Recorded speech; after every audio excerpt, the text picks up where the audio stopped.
the further I come out of my toxic relationship and continue my journey to recovery, the more I start to appreciate and understand what I think is one of the most important skills, important life skills to have in order to lead a happy, healthy, productive life. And that skill or behavior is emotional regulation. And the reason I think that's so important is, first of all, I recognize that going through a lot of the toxic relationship itself, it's something that narcissists, and in particular people with borderline personality disorder, suffer from. And my ex was comorbid with both, in case you hadn't noticed, I'd mentioned it in other videos. You know, that ability to regulate their emotions is severely lacking in both of those conditions, I would say. And that leads to extreme situations that can go from, violence to, suicidal thoughts. And as you're with someone going through that, I think it tends to have an effect of rubbing off. Obviously, situations get quite volatile. It's hard to keep things calm, and it's therefore difficult to manage your own state. And as I've come through and gone through a lot of my own pain, a lot of my own emotional trauma, a lot of my own psychological trauma, I've experienced moments post-toxic relationship where my own emotions have tended to spike. And just as a reminder, I need to try and find the video somewhere, because there's a really good video about borderline personality disorder that described this perfectly. So this isn't my idea, but it's about viewing kind of the peaks and troughs of emotions on a graph and seeing them triggered by an emotional event, whatever that emotional event is, an event that triggers a spike in emotion, and therefore a converse downward spike in emotion. And in people with borderline personality disorder, that peak and trough can lead to an acceleration of higher peaks and troughs that cause more situations that are emotional triggers. So if you think about it in a very simple way, if you're flatlining on emotion, if you're unemotional in terms of highs or lows, you're not overly ecstatic, you're not overly sad, your ability to make decisions is probably its optimum. You're not making kind of whim decisions, you're not making kind of emotional, kind of on the moment, on the spur of the moment decisions, and you're also not making opposite emotional decisions to end sadness. You're thinking very rationally. I always relate it to being a bit more Vulcan in Star Trek. You're making logical decisions, the most correct decisions you could probably make, because you're making them based on logic. The more you're spiking and the more you're peaking and troughing, the more difficult that's going to be.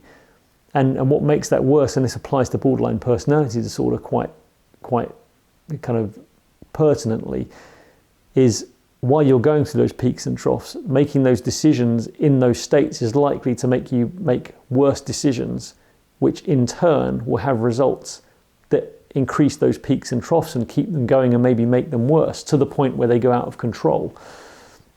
And what's made me think of this very, very carefully is we're just pretty much through February. As I'm recording this, this is the 28th of February, so we're pretty much through what I consider one of the most god-awful months in the UK, at least. I hate February.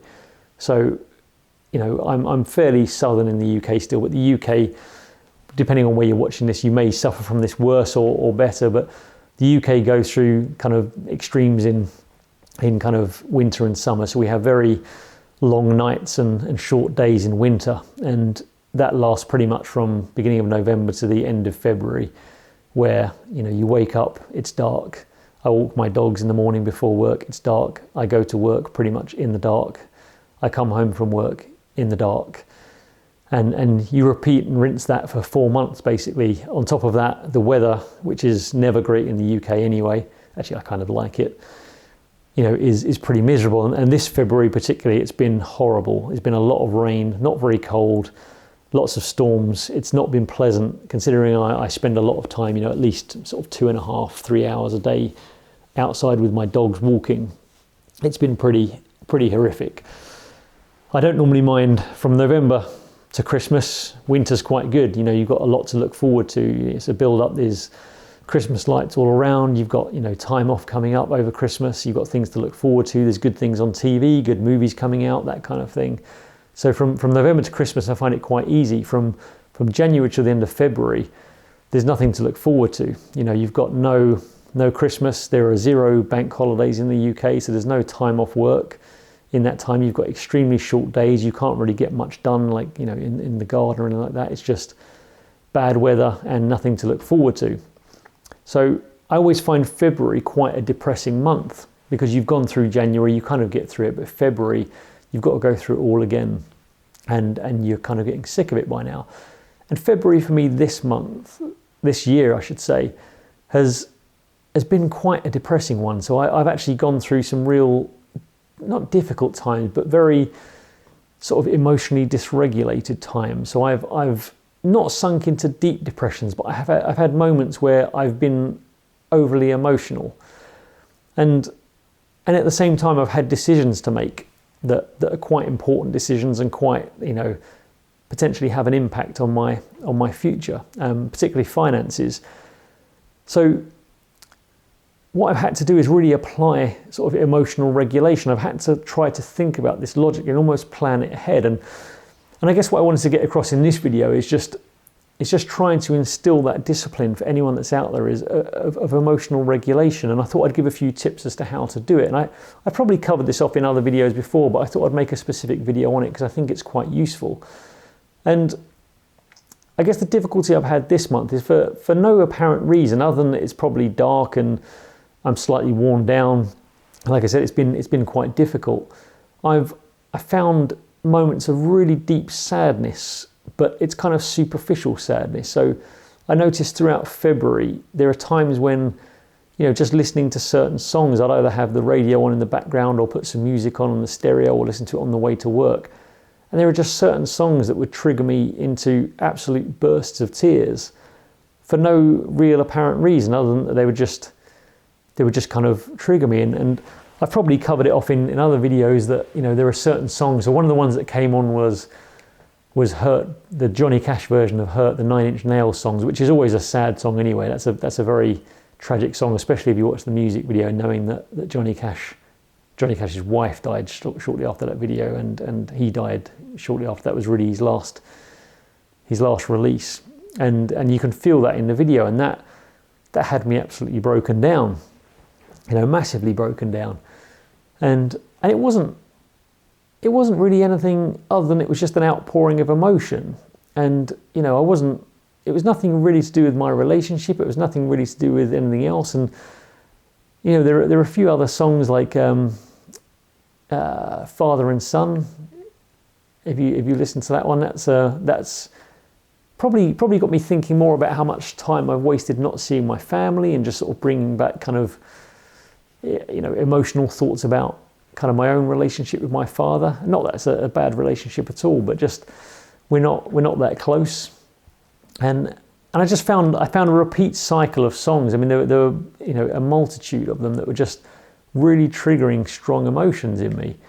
And I realized it's likely to be, because I've gone through this multiple times, I'm aware that February is a very difficult month for me.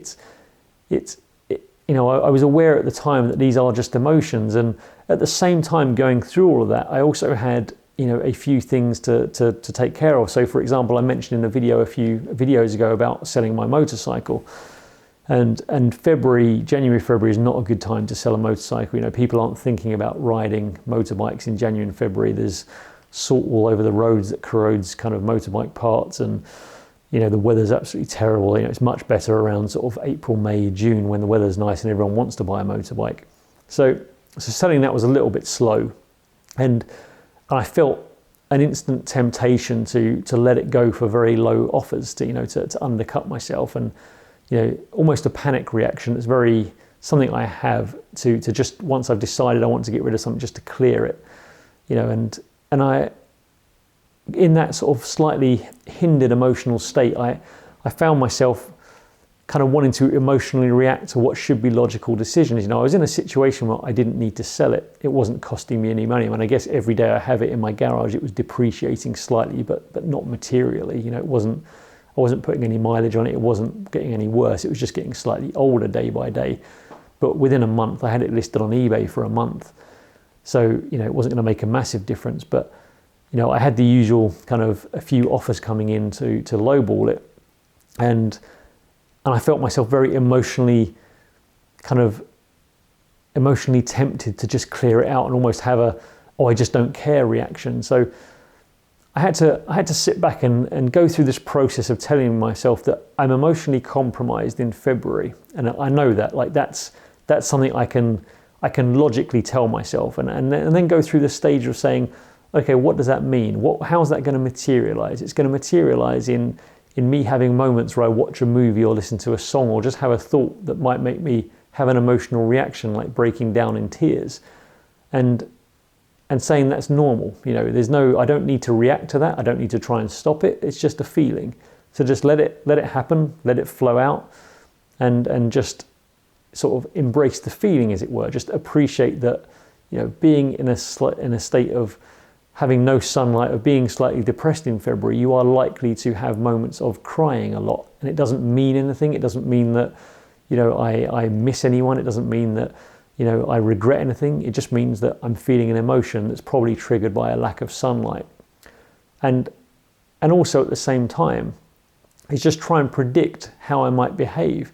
So I might be tempted to alleviate some of those feelings, some of those emotional feelings, by making illogical decisions, like selling my motorbike for a price that I know is too low, rather than just hanging on and logically saying, it doesn't matter if I had to spend another £20 listing it for another month, another £40 for another 2 months, and wait till the weather's better. I don't need to sell that motorbike right now. There wasn't a need to sell it. It was something I just wanted to do to reclaim that money, but I didn't need the money for anything right now. So there was no panic to sell it. So be logical about it, think rationally.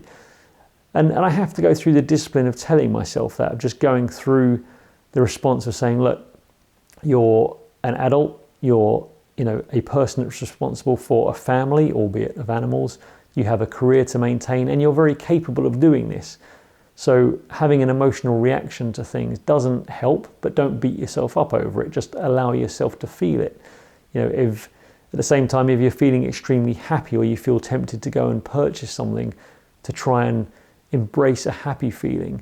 And that's the best tip I can really give anyone. If you're in a situation where you're feeling emotionally dysregulated and you're concerned that it might impact your decision making or you might react to it in a negative way, is try and plan things out. Try and plot things as if they were on a graph. Like, if you're going to think of emotions on a graph, try and visualize that. So try and see the peaks and the troughs, and try and make sure that you're only making decisions when you're on a midpoint on that graph. So if you think about an emotional high spike and an emotional low spike, realize that your best decisions are going to be made when that graph is regulated, when those peaks and troughs have calmed down into a normal straight line. And that the only secret to that really is to take time. That realize that if you do feel a peak or a trough, that it's going to take time on that graph, that maybe a couple of days, to normalize again. And the best thing you can do wherever possible is to tell yourself that you're not going to make a decision, to limit your ability, to take away permission for yourself to make any big decisions until you feel like those emotions have calmed down. So in my case, with the motorbike, when I was tempted to just get rid of it in an emotional sort of reaction, say, I just don't care anymore, was just to say, okay, look, I'm having a bit of a down day. I'm having a bit of an emotional reaction. I'm tempted to do this right now. My heart is telling me just to clear the bike out and do it. But just don't make that decision for another 2 to 3 days. And if in 2 to 3 days, 4 days, maybe 6 days, you're still coming to the same conclusion, then make that decision. But understand that at the time that your peaks and troughs are going on emotionally, that your decision-making capability is compromised. And the only answer to that is time and calmness. And if you feel that after 3 days, you've had another emotional spike, if you still feel down, if you still feel dysregulated, then give yourself more time. And I think that's the secret to emotional regulation. And I think it's something that narcissists, and particularly people suffering from BPD, need to instill the discipline in just being able to take that time and take away the permission for themselves to make any kind of decisions while dysregulated. And I think that's what leads a lot to impulsive behavior that can ruin lives, can ruin relationships, is that feeling that just because you're feeling something that you need to take an action to solve it. And the answer is you don't need to take an action to solve it. And in fact, taking an action while you're emotionally dysregulated is likely to lead to another situation where you will become even more emotionally dysregulated. The right answer to it is to not make a decision until that calms down. And the best analogy that I can come up with to think about that is to think about driving a car. And think about driving a car in the snow particularly. If you've ever driven a car in the snow or in really bad conditions, that most people, if they lose traction, if you go around a corner in the snow or in bad conditions and you lose traction, the car starts to slide out, most people panic and either hit the accelerator, try and steer, or hit the brakes. And usually that leads to a complete spin out, potentially a crash. And the best thing you can do in any case, if you lose traction on a corner in a vehicle, is actually to take your foot off the accelerator, to take energy out of the car.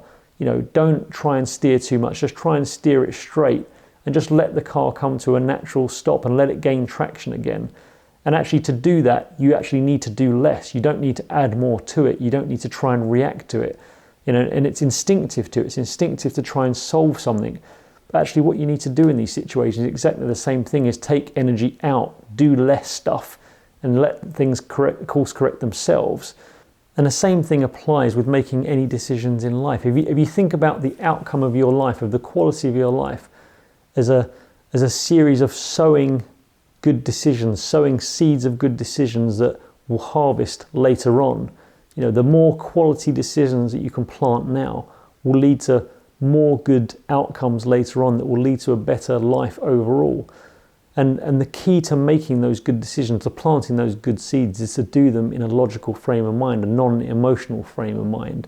And there's a time and a place for using emotions to make decisions, but generally I find that making emotional decisions, or decisions when I'm in an emotional state, are more likely to be compromised, or more likely to be bad decisions that I need to try and reverse later on. So the more you can make in an emotionally unregulated or an emotionally regulated state, should I say, the more likely you are to have better outcomes later on. So just think of it like that sliding out car, the spinning out car.